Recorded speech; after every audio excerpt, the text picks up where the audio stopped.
비가 내리는 서울의 오래된 고등학교 복도 끝, 탈의실문이 삐거덕 열리며 스며든 습한 공기가 피부를 적셨다. 나는 떨리는 손으로 셔츠 단추를 풀었고 그 순간 그의 시선이 내게 꽂혔다. 왜 안 돌아? 내 목소리가 갈라지며 속삭이듯 흘러나왔지만 그는 고개를 저으며 미소 지었다. 그 미소는 내 세상을 뒤집어버릴 폭풍의 시작이었다. 그날 17살의 나는 아직 내 안의 비밀을 직면할 용기가 없었다. 이름은 민준, 평범한 고등학교 2학년생으로 친구들 사이에서 조용한 녀석으로 불렸다. 학교 운동장에서 축구공을 쫓아다니는 소년들 사이에 섞여 있지만 내 마음속에는 늘 그림자처럼 드리운 무언가가 있었다. 가족은 서울 외곽의 작은 아파트에서 살았고 아버지는 공장에서 일하며 피곤한 어깨를 늘 문지르셨고 어머니는 시장에서 장을 보며 나를 우리 집의 희망이라고 불렀다.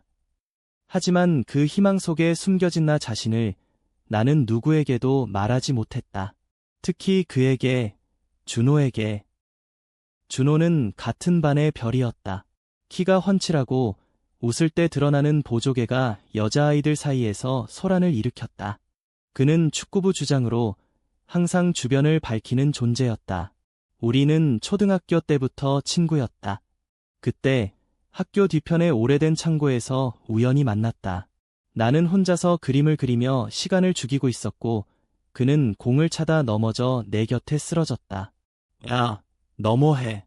같이 놀자. 그의 손이 내 팔을 잡았고 그 순간부터 우리의 이야기가 시작됐다. 하지만 고등학교에 들어서면서 그 우정이 내 가슴을 조이는 고통으로 변했다. 왜 그의 어깨에 기대고 싶을까? 왜 그의 손길이 스칠 때마다 심장이 요동칠까? 나는 그것을 이상한 감정으로 치부하며 피하려 애썼다. 탈의실에서의 그 순간은 우연이었다. 체육 시간 후 비가 쏟아져 모두가 서둘러 옷을 갈아입었다.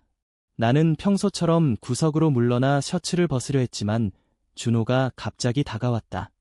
민준아, 여기서 뭐해? 빨리 갈아입고 가자. 비 맞기 싫어. 그의 목소리가 밝았고 나는 당황하며 등을 돌렸다. 하지만 공간이 좁아 그의 몸이 내 바로 앞에 섰다. 셔츠가 스르륵 미끄러지며 내 맨살이 드러났고 나는 본능적으로 팔로 가슴을 가렸다. 돌아봐. 제발. 내 속삭임이 공기 중에 흩어졌다. 그런데 그는 움직이지 않았다. 오히려 시선을 피하지 않고 부드럽게 나를 바라봤다. 부끄러워. 난 봐도 돼. 우리는 친구잖아. 그의 말은 가벼웠지만 그 안에 담긴 무게가 내 무릎을 꺾었다. 그 시선은 단순한 호기심이 아니었다. 그것은 나를 있는 그대로 받아들이는 처음 느껴보는 따뜻함이었다. 나는 급히 옷을 걸치며 탈의실을 뛰쳐나갔고 비바람 속으로 사라졌다. 집에 도착해 침대에 누워 그 순간을 되새길 때 눈물이 흘렀다. 왜 울까? 두려움인가? 기쁨인가? 그날 밤 나는 처음으로 내 감정을 인정했다. 나는 준호를 사랑했다. 그 사랑이 어떤 이름으로 불리는지 아직 모르지만 다음 날 아침 학교에 가는 길에 준호가 나를 기다리고 있었다. 어제 왜 도망쳤어? 재미있었는데 그의 장난기 어린 말에 나는 얼굴이 붉어졌다. 미안. 그냥 갑자기 추워서. 우리는 함께 교실로 들어갔고 수업 중에도 그의 시선이 자꾸 내게 머물렀다. 점심시간 옥상으로 피신한 우리는 도시의 스카이라인을 내려다보며 이야기를 나눴다. 민준아, 너 요즘 왜 그렇게 피곤해 보여? 무슨 일 있어? 준호의 손이 내 어깨에 스쳤고 나는 몸이 굳었다. 아니야. 그냥 공부 때문에. 하지만 내 목소리는 떨렸다. 그는 한숨을 쉬며 말했다. 나한테는 솔직해져. 우리는 특별한 사이잖아. 그 말은 내 심장을 꿰뚫었다. 특별하다. 그 단어가 내 안의 문을 열었다. 시간이 흘러 여름이 다가왔다. 학교 축제 준비로 우리는 매일 늦은 밤까지 남아 무대를 꾸몄다. 준호는 기타를 치며 노래를 연습했고 나는 조용히 그의 곁에서 도왔다. 어느 밤 무대 뒤에서 우리는 피곤해 지쳐 벽에 기대 앉았다. 준호야, 너는 미래에 뭐 하고 싶어? 내 물음에 그는 하늘을 올려다보며 말했다. 음악하는 거, 그리고 소중한 사람과 함께 그의 손이 내 손을 스쳤고 이번에는 피하지 않았다. 그 손길은 전기처럼 내 몸을 관통했다. 소중한 사람. 누구? 나는 용기를 내물었다. 그는 나를 보며 웃었다. 아직 모르지. 하지만 곧 알게 될 거야. 그날 우리는 손을 잡고 집으로 갔다. 비가 그친 거리에서 우리의 발소리가 처음으로 하나가 됐다. 하지만 그 행복은 오래가지 않았다. 가을이 오자 학교에 소문이 돌기 시작했다. 준호랑 민준이 요즘 붙어 다니네. 이상하지 않아? 여자아이들의 속삭임이 복도에 메아리 쳤다. 나는 불안에 휩싸였다. 한국의 사회는 아직 우리 같은 사랑을 용납하지 않았다. 부모님의 기대, 친구들의 시선, 모든 것이 나를 짓눌렀다. 준호는 그런 소문을 무시했지만 나는 점점 그로부터 멀어지려 했다. 우리 그냥 친구로 지내자. 어느 날 운동장 벤치에서 나는 그렇게 말했다. 그의 눈에 상처가 스쳤다. 무서워. 응, 나도. 너도 다치기 싫어. 내 목소리가 갈라졌다. 그는 고개를 끄덕이며 일어났다. 알았어. 하지만 내가 기다릴게. 그날부터 우리의 거리는 멀어졌다. 겨울이 왔고 눈이 서울을 뒤덮었다. 나는 홀로 방에 틀어박혀 책을 읽으며 시간을 보냈다. 내 안의 감정은 폭풍처럼 휘몰아쳤지만 표현할 곳이 없었다. 어머니가 문을 두드리며 물었다. 민준아, 요즘 왜 그렇게 우울해? 친구랑 싸웠어. 나는 고개를 저었다. 아니에요, 엄마. 하지만 속으로는 울부짖었다. 왜 나만 이렇게 살아야 할까? 왜 내 사랑은 죄가 될까? 그때 전화가 울렸다. 준호였다. 민준아, 만나자. 할 말 있어. 그의 목소리는 단호했다. 나는 망설였지만 결국 나갔다. 한강공원에서 우리는 눈 속에 앉아 마주했다. 미안해. 내가 무서웠어. 내 고백에 그는 손을 내밀었다. 나도. 하지만 사랑은 무서운 게 아니야. 그것이 우리를 자유롭게 해줄 거야. 우리는 포옹했고 그 순간 세상이 녹아내리는 듯했다. 대학 입시가 다가오면서 우리의 관계는 더 깊어졌다. 나는 서울의 예술대학에, 준호는 음악대학에 합격했다. 졸업식 날 우리는 교복을 벗고 서로를 끌어안았다. 이제 우리 시작이야. 준호의 속삭임이 내 귀에 스며들었다. 하지만 현실은 녹록지 않았다. 기숙사 생활 속에서 우리는 몰래 만나야 했고 친구들의 눈치를 봐야 했다. 어느 날 파티에서 술에 취한 친구가 물었다. 너희 둘이 진짜? 공기가 얼어붙었다. 나는 도망치듯 자리를 떴고 준호가 쫓아왔다. 민준아, 왜 도망쳐?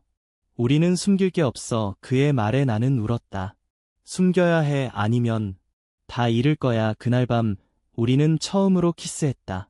눈물이 섞인 그 입맞춤은 우리의 결의를 새겼다. 시간이 흘러 20대 중반이 됐다. 나는 그래픽 디자이너로 일하며 작은 스튜디오를 차렸고 준호는 인디밴드에서 기타리스트로 활동했다. 우리는 서울의 작은 원룸에서 함께 살기 시작했다. 하지만 가족의 벽은 여전했다. 아버지가 우연히 우리 집을 방문한 날 그는 준호를 보고 물었다. 이 녀석은 누구야? 나는 떨리는 목소리로 말했다.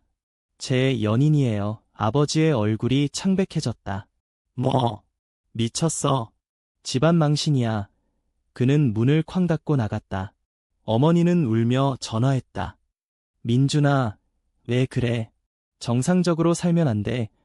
그 말은 칼처럼 내 가슴을 파고들었다. 준호는 나를 안으며 말했다. 괜찮아. 시간이 필요해. 우리는 서로만 있으면 돼. 갈등은 더 커졌다. 준호의 밴드가 성공을 거두며 언론에 노출되자 소문이 퍼졌다. 그 기타리스트, 동성애자의 인터넷 댓글은 독처럼 쏟아졌다. 준호는 무대 위에서 무너질 뻔했다. 콘서트 후 그는 집으로 돌아와 소리쳤다. 왜 나한테 이런 일이 생겨? 내가 아니었으면. 그의 말은 반쯤 후회였다. 나는 충격에 빠졌다. 미안. 나 때문에 우리는 처음으로 크게 다퉜다. 문이 쾅 닫히고 그는 나갔다. 그 밤 나는 홀로 창밖을 보며 생각했다. 이 사랑이 정말 가치가 있을까? 하지만 내 안의 목소리가 속삭였다. 그 없이 사는 삶이 더 고통스러워. 준호가 돌아온 건 다음 날 새벽이었다. 그의 눈은 붉게 충혈됐고 손에는 꽃다발이 들려 있었다. 미안해, 민준아. 내가 약해졌어. 하지만 너를 사랑해. 이게 우리의 운명이야. 우리는 다시 포옹했고 그 포옹 속에서 용기를 얻었다. 우리는 상담소를 찾았고 LGBT 커뮤니티에 참여했다. 그곳에서 우리는 비슷한 아픔을 가진 사람들을 만났다. 당신들의 사랑이 세상을 바꿀 거야. 누군가의 말이 우리를 일으켰다. 30대가 되면서 변화가 왔다. 한국 사회가 조금씩 열리기 시작했다. 결혼 평등 운동이 거리를 메웠고 우리는 행진에 참여했다. 아버지는 병으로 쓰러졌고 병상에서 그는 나를 불렀다. 민준아, 미안했다. 내가 행복하면 그게 다야. 그의 손을 잡은 순간 용서의 물결이 밀려왔다. 어머니도 서서히 받아들였다. 준호는 좋은 아이야. 너희 둘이 잘 지내길 바래. 이제 우리는 35살. 서울의 언덕 위 작은 집에서 창밖으로 한강을 내려다본다. 준호의 노래가 라디오에서 흘러나오고 나는 그의 곁에서 스케치북을 펼친다. 그날 탈의실에서의 시선은 여전히 생생하다. 그는 고개를 돌리지 않았다. 그 선택이 우리를 여기로 이끌었다. 사랑은 때론 고통이지만 결국 자유를 준다. 우리의 이야기는 끝나지 않았다. 그것은 계속되는 행진, 영원한 약속이다. 준호의 손이 내 등을 쓸어내리는 느낌이 아직도 생생하다. 그날 이후 우리의 일상은 미묘하게 변했다. 학교 복도에서 스치듯 마주칠 때마다 그의 미소가 더 깊어졌고 나는 그 미소를 피하려 했었다. 하지만 피할 수 없었다. 그는 나의 일부가 되어 있었다. 수업 시간 선생님의 목소리가 멀어질 때마다 내 시선은 창밖이 아닌 그의 뒷모습으로 향했다. 왜 이렇게 될까? 초등학교 시절 우리는 무조건적인 친구였다. 함께 자전거를 타고 한강변을 달리며 웃음소리를 터뜨렸다. 민준아, 너는 왜 그렇게 그림만 그려? 나처럼 축구나 해. 준호의 장난에 나는 웃으며 대답했다. 난 이렇게가 좋아. 너처럼 활동적이지 않아. 그때는 순수했다. 욕심 없이, 두려움 없이. 고등학교에 들어서면서 모든 게 달라졌다. 호르몬의 폭풍이 우리를 휘감았고 주변 아이들은 연애에 빠져 소란을 피웠다. 나는 그 소란 속에 서서 내 감정을 숨겼다. 여자아이들의 수다 속에서 좋아하는 사람 있어? 라는 질문이 던져질 때마다 나는 고개를 저었다. 하지만 내 마음속에서는 준호의 얼굴이 떠올랐다. 그의 웃음, 그의 손길, 그의 모든 것, 그것은 사랑이었다. 하지만 한국의 보수적인 학교 분위기에서 그런 사랑은 금기였다. 동성애. 그건 병이야. 복도에서 들려오는 속삭임이 나를 옥죄었다. 탈의실 사건 후 일주일, 우리는 다시 옥상에서 만났다. 바람이 세차게 불어오고 도시의 불빛이 아래에 펼쳐져 있었다. 민준아, 그날 내가 왜 울었는지 알아? 준호의 물음에 나는 숨이 막혔다. 모르겠어. 그냥 그는 내 손을 잡았다. 나 때문에, 아니, 우리 때문에. 그의 눈빛이 진지했다. 나는 고개를 끄덕일 수밖에 없었다. 준호야, 나 이상한가 봐. 너를 볼 때마다 가슴이 아파. 내 고백은 속삭임처럼 작았지만 그는 크게 웃었다. 바보야. 그게 사랑이잖아. 그 단어. 사랑. 그것이 내 세상을 밝혀주었다. 그날부터 우리는 비밀스러운 시간을 가졌다. 방과 후 학교 도서관의 구석진 선반 뒤에서 손을 잡고 이야기를 나눴다. 미래에 가면 우리는 어디서 살까? 준호의 꿈같은 물음에 나는 상상했다. 서울 중심의 작은 카페에서. 너는 음악하고 나는 그림 그려. 우리의 대화는 꿈으로 가득 찼다. 하지만 현실은 잔인했다. 체육 선생님이 준호를 불러 너희 둘이 너무 붙어 다니는 거 아니야? 라고 경고했다.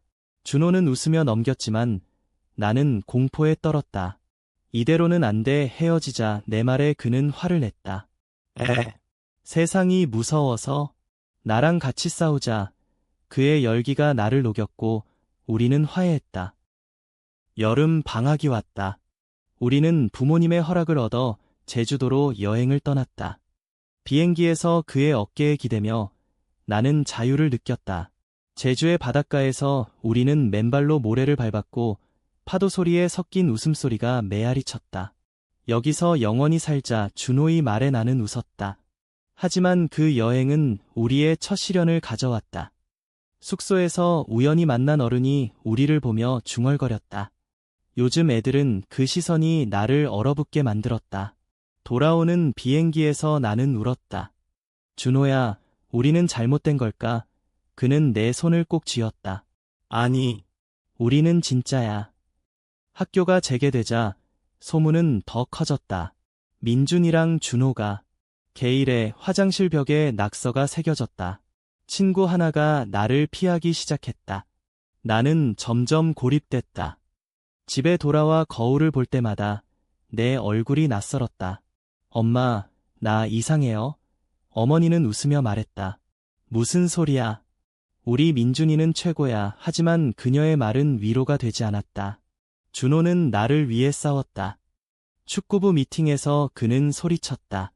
민준이는 내 가장 소중한 친구야. 누구든 함부로 말하지 마.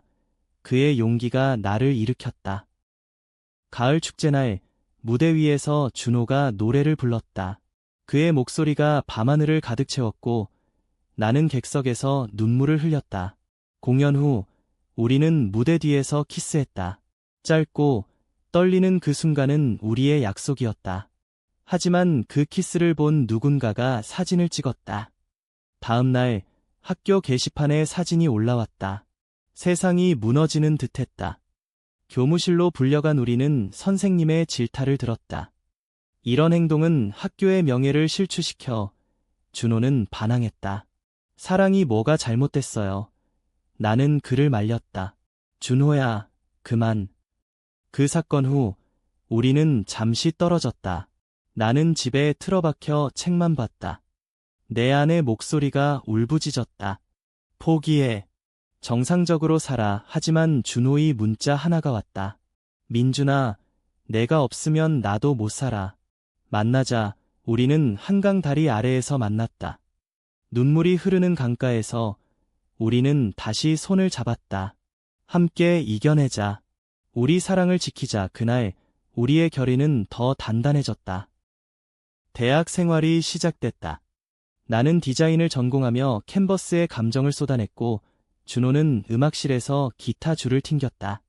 주말마다 우리는 홍대 거리를 걸으며 자유를 맛봤다. 클럽에서 LGBT 모임을 발견한 우리는 처음으로 우리 같은 사람들을 만났다.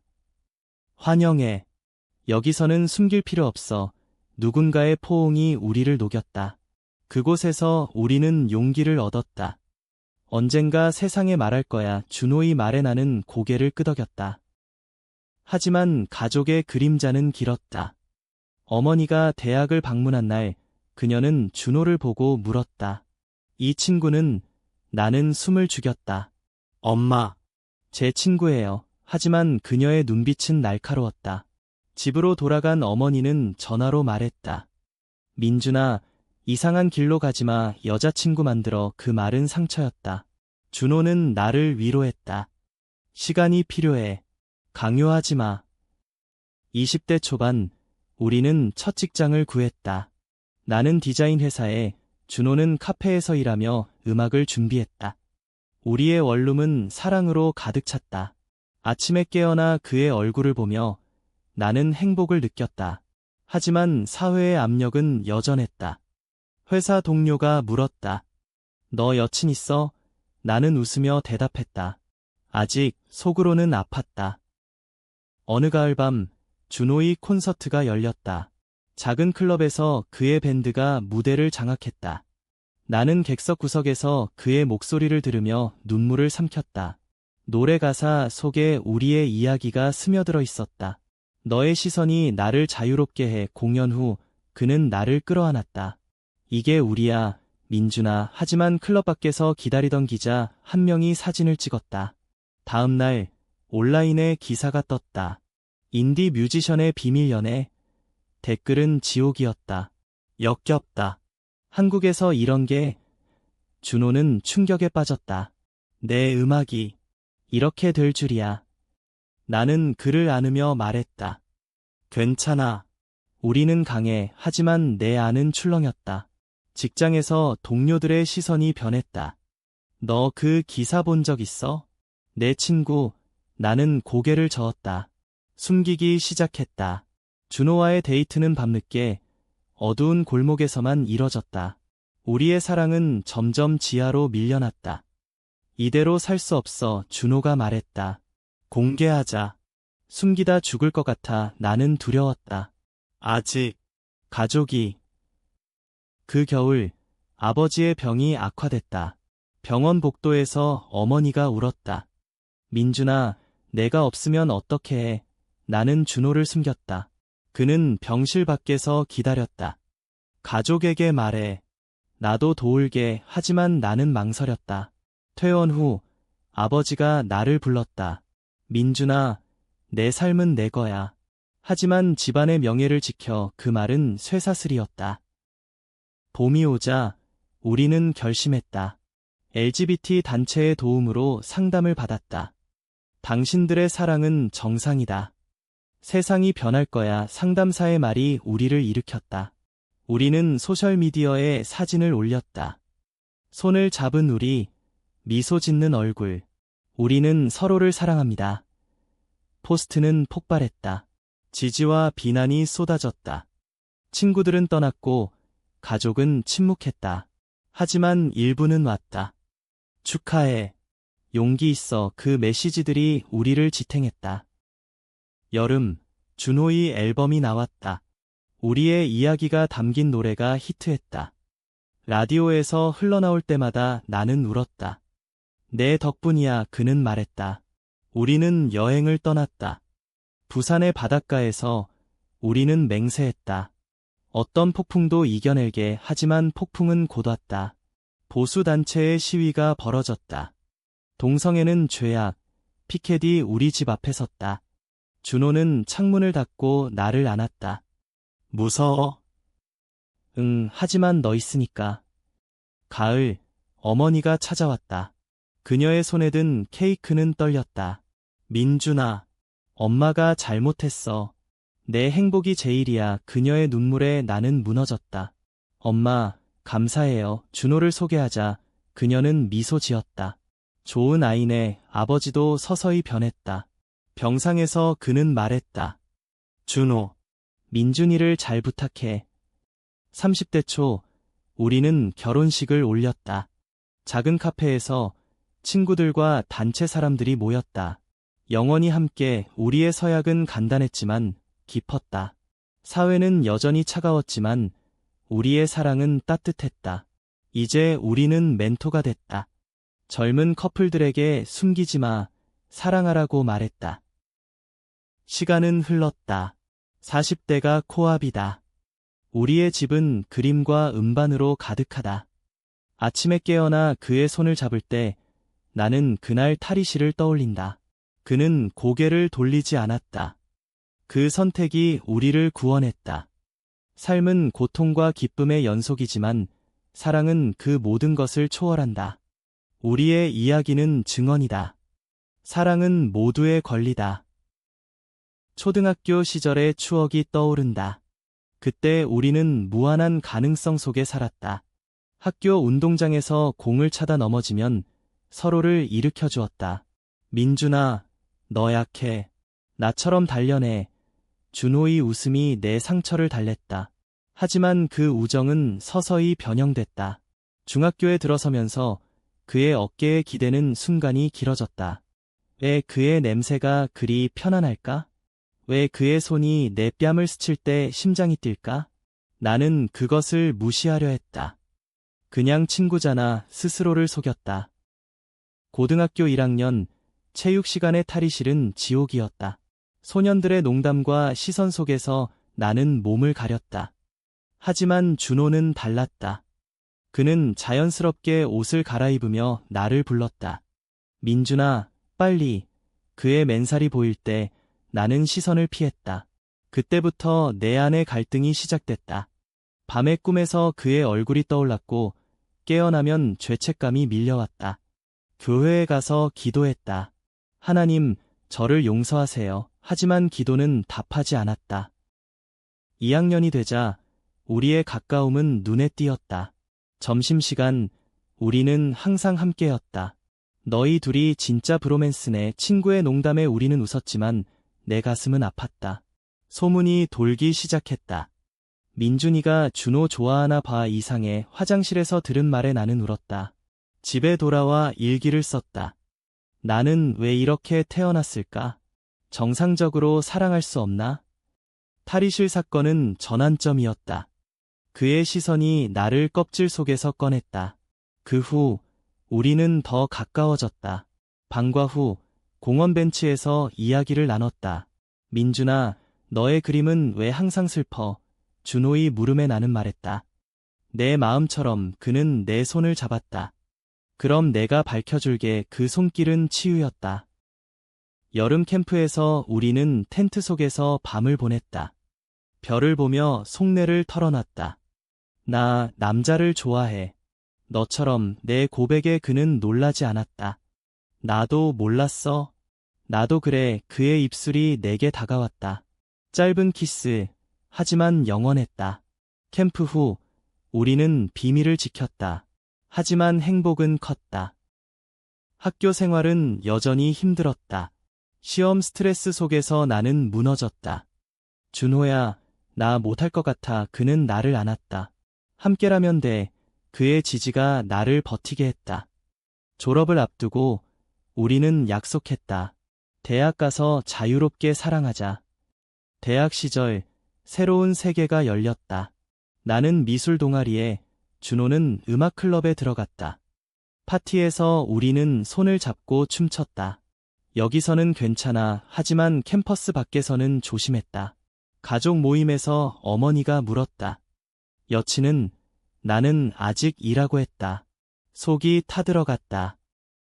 20대 직장 생활이 시작됐다. 상사의 압박, 동료의 시선. 준호의 콘서트가 취소될 뻔한 날, 나는 그를 지켰다. 너의 음악이 소중해. 우리의 사랑은 성숙했다. 결혼 평등 법안이 논의될 때 우리는 희망을 품었다. 준호의 노래가 방안을 채울 때 나는 그의 프로필을 스케치한다. 그의 곡선, 그의 미소, 그 그림은 우리의 역사다. 25살, 우리는 첫 집을 마련했다. 작은 베란다에서 커피를 마시며 미래를 이야기했다. 아이를 키우면 어떨까? 입양해서. 준호의 말에 나는 웃었다. 우리처럼 사랑받는 아이로. 하지만 도전은 계속됐다. 준호의 매니저가 말했다. 이미지 때문에 숨겨. 팬들이 떠날 거야. 준호는 거부했다. 내 삶이야. 그 결단이 자부심을 줬다.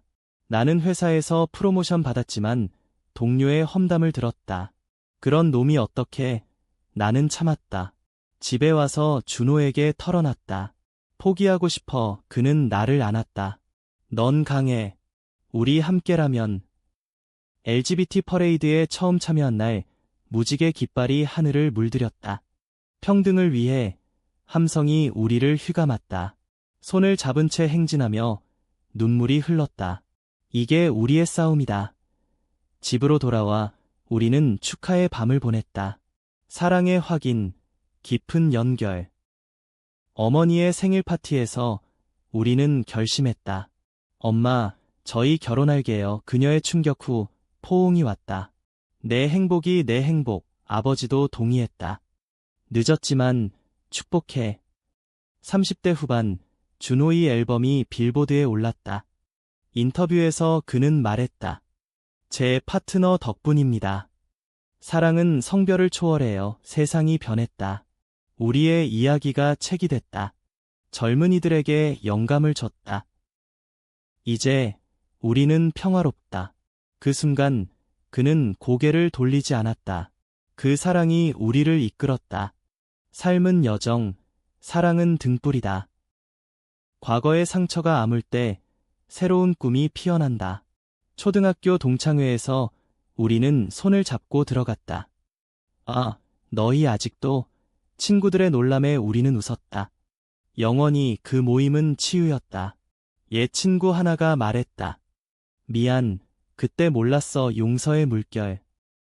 주노이 투어 중 나는 홀로 집을 지켰다. 그의 부재가 외로움을 불러일으켰다. 빨리 돌아와. 전화 속 그의 목소리가 위로였다. 투어 끝, 공항에서 재회한 우리는 눈물을 흘렸다. 너 없인 못 살아. 사회 변화 속 우리는 자선 활동을 했다. LGBT 청소년 센터를 후원하며 강연했다. 숨기지 마세요. 당신들은 소중해요. 청소년들의 눈빛이 우리를 감동시켰다. 한 소년이 말했다. 선배님처럼 되고 싶어요. 그 말이 우리의 사명이었다. 건강 문제로 병원에 갔을 때 의사가 말했다. 스트레스예요. 쉬세요. 우리는 휴가를 떠났다. 제주로, 첫 여행지로. 바닷가에서 우리는 다시 젊어졌다. 여기서 늙자 모래성 쌓으며 웃었다. 40대, 우리는 입양을 고려했다. 우리 사랑을 전할 아이. 과정은 길었지만 성공했다. 작은 소녀가 우리 집에 왔다. 아빠, 그녀의 부름에 가슴이 벅찼다. 가족은 완성됐다. 민준의 시선이 창밖으로 향할 때 나는 그의 옆모습을 본다. 여전한 아름다움. 우리의 20주년을 기념하며 우리는 여행을 떠났다. 유럽의 도시들, 손잡고 거리를 걸었다. 세계가 우리를 인정해 파리의 에펠탑 아래 키스하며 속삭였다. 집으로 돌아와 나는 새 앨범을 준비했다. 이번 테마는 수용. 민준의 그림이 커버를 장식했다. 출시 파티에서 그는 연설했다. 이 사랑이 시작됐던 순간 그는 나를 봤어요. 그대로 청중의 박수가 쏟아졌다. 과거의 트라우마가 떠오를 때 우리는 상담을 받았다. 여전히 아파. 준호의 물음에 나는 고개를 끄덕였다. 하지만 너 덕분에 치유는 과정이었다. 우리 딸의 학교 행사에서 우리는 부모로 섰다. 두 아빠예요. 아이들의 호기심에 우리는 설명했다. 사랑이 가족을 만들어요. 선생님의 지지가 따뜻했다. 사회운동이 절정에 달했다. 결혼 평등 법안 통과 날 우리는 거리로 나섰다. 승리, 함성 속 눈물. 집에서 삼페인을 터뜨리며 우리는 축하했다. 늙어가는 몸으로 우리는 여전히 사랑한다. 아침 산책, 손잡고.